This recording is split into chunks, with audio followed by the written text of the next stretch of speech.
Allez, c'est parti pour la présentation d'un Mercury Optimax 115 chevaux. C'est un 2 temps à injection directe en l'occurrence. Ce sont des moteurs qui ont été produits de 95 à 2018 dans un certain nombre de déclinaisons de 75 à 115 chevaux en 3 cylindres et de 135 à 300 chevaux. Là, vous aurez des blocs V6 avec des cylindrées comprises entre 2,5 litres et 3,2 litres. Alors, c'est un moteur qui est très différent des 2 temps conventionnels. Sur les 2 temps classiques, on rappelle, l'essence est pulvérisée dans le bas moteur, dans le carter. Ici c'est très différent parce qu'on a un système en fait de carburant qui est mis sous pression et un système d'air qui est également mis sous pression avec derrière un réseau d'injecteurs. Ça va créer un mélange de gaz qui va être injecté directement dans les cylindres. On commence par le système fuel. Je vais vous expliquer la façon avec laquelle le moteur gère l'essence. Donc, je vais vous présenter les 3 pompes essentielles à son fonctionnement. On va commencer par ici cette pompe de relevage qui est une pompe à impulsion qui utilise les dépressions qui sont créées dans le bas moteur ici pour fonctionner. Ici, vous avez la membrane qui est donc activée par les dépressions.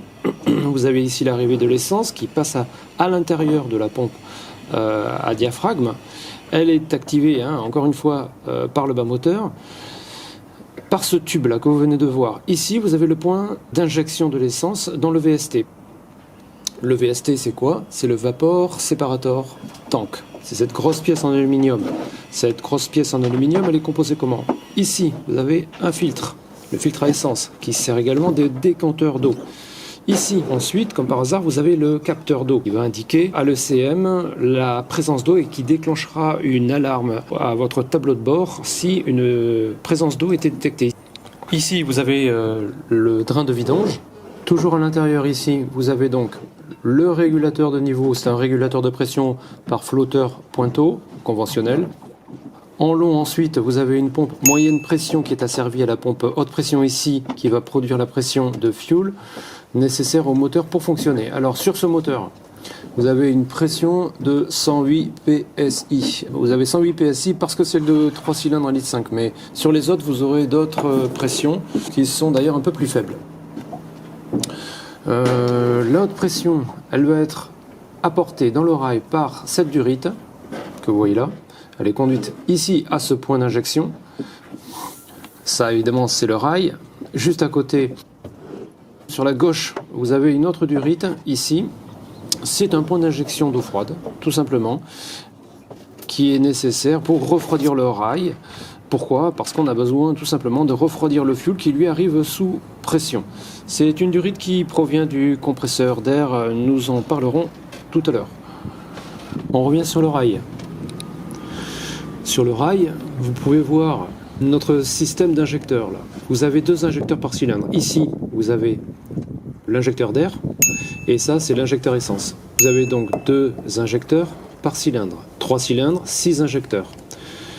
Ça, par contre, c'est plutôt non conventionnel. On les appelle ces injecteurs des injecteurs directs ou des injecteurs d'air. En fait, si vous voulez, la pression d'essence va être utilisée pour injecter dans une préchambre du rail. Le fuel micronisé est alors pris en compte dans le second temps par les injecteurs directs qui sont alimentés en air par le compresseur d'air. Voilà. Alors, le premier injecteur direct, le deuxième, le troisième. Et puis vous avez ensuite les injecteurs essence. 1, 2, 3, d'accord. Alors l'ensemble de ces injecteurs sont pilotés par le CM évidemment, qui est le calculateur du moteur, je vous le montre. C'est cette boîte en aluminium que vous voyez sous mon doigt au fond. Voilà, c'est lui qui va contrôler le moment d'allumage, le moment des injections au niveau des injecteurs. Tout ceci en fonction d'un certain nombre d'informations qui sont remontées par les sondes du moteur, on en parlera tout à l'heure. J'essaie de faire le tour sans me casser la pipe. Je vais revenir sur le rail. Je vais vous parler de la régulation. Alors sur ce moteur, c'est un petit peu particulier parce que cette régulation elle est confiée à 2 régulateurs que vous voyez ici, essence et air. Alors à gauche, vous avez là l'essence, c'est du conventionnel. À l'intérieur, vous avez un ressort taré qui, à partir d'une certaine pression, va s'ouvrir, laisser passer la surpression. Et la régulation se fait donc de cette façon, ça c'est du classique. Le ressort est asservi à un diaphragme, le ressort s'ouvre, le diaphragme s'ouvre, la surpression passe. Et la surpression passe ici, dans cette durite. Cette durite est en fait une durite de retour. Vous voyez, on est ici de retour au VST, le Vapor Separator. Voilà, durite de retour. En ce qui concerne le régulateur d'air, c'est celui-là. C'est exactement le même système de ressort diaphragme, sauf qu'ici, la surpression va être évacuée par une autre durite qui ne revient pas dans le moteur, mais qui va être versée dans l'atmosphère, dans l'air, tout simplement, parce qu'on a un mélange faiblement chargé en vapeur d'essence. Donc on a ici un canister, et on passe par le canister et on sort dehors. Bon, ça c'est très conventionnel. Par contre, ce qui est extrêmement important de comprendre au niveau des régulateurs, c'est qu'au-delà de la gestion des pressions requises, ces régulateurs sont capables de gérer le différentiel de pression entre l'air et l'essence. Pourquoi je vous dis ça? Parce qu'en fait, sur les Optimax, pour que le moteur fonctionne, le différentiel de pression est de 10 PSI. Vous vous souvenez? Ici, vous avez l'injecteur d'essence qui est au-dessus de l'injecteur d'air. La pression d'essence doit donc être supérieure à la pression d'air pour vaincre la pression d'air. Sur tous les moteurs Optimax, c'est comme ça. Ce différentiel, il est essentiel pour que ça fonctionne. Même si vous êtes au-delà ou en dessous des pressions requises, vous devez avoir ce différentiel de pression. Vous avez compris, si vous n'avez pas ce différentiel, ça ne pourra pas fonctionner. Donc ça, c'est important de le comprendre. Ça fait partie des points de contrôle essentiels par un mécano. Je vais vous montrer maintenant le compresseur d'air, ici.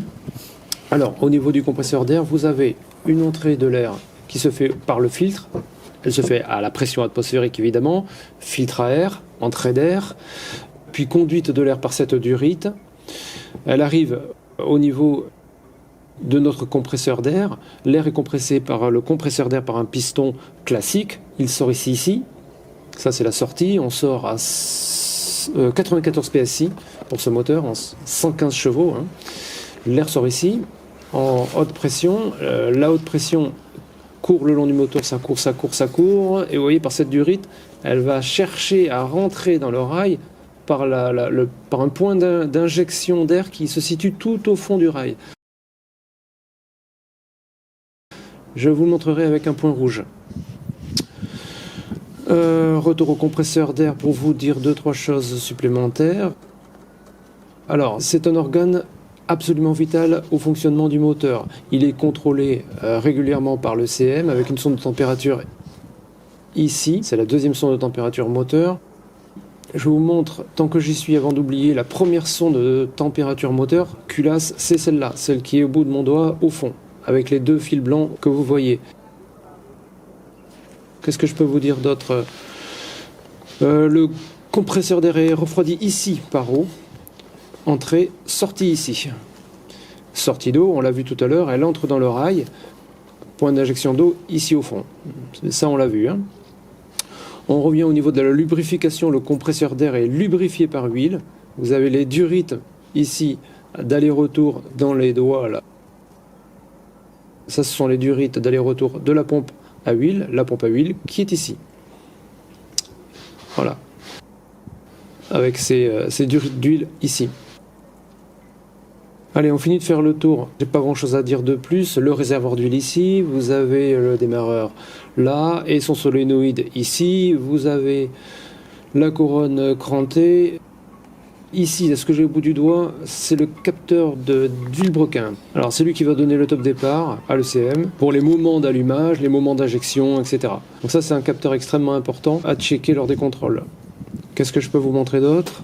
Le CM, on en a parlé. Au niveau du système d'allumage, c'est du conventionnel là. On a le calculateur ici qui va gérer un ensemble de bobines indépendantes pour déclencher les étincelles. Donc, courant primaire, hein, courant secondaire.